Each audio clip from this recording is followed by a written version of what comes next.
उज्ज्वल निकम हे आता भाजपचे प्रवक्ते आहेत, ते आता वकील राहिले नाहीच असं संजय राऊतांनी म्हटलंय। सरकार आपलीच माणसं चौकशीसाठी बसवतील असा गंभीर आरोपही संजय राऊतांनी राज्य सरकारवर केलाय। तर ही शिक्षण संस्था एका पक्षाशी संबंधित असून त्याच पक्षाचा सरकारी वकील असल्यामुळे उद्या हे प्रकरण दाबलं गेलं तर याला जबाबदार कोण असा सवाल विजय वडेट्टीवारांनी केलाय।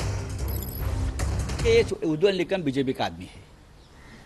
अब उज्ज्वल निकम वकील नहीं रहे हैं, वो बीजेपी के आरएसएस के एक आदमी है, तो ये अपने अपने लोग वहाँ बिठाएंगे।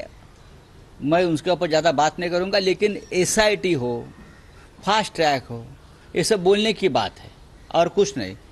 त्या नराधमाला चौकामध्ये फाशी द्यायला पाहिजे, एवढा हा अक्षम्य गुन्हा आहे।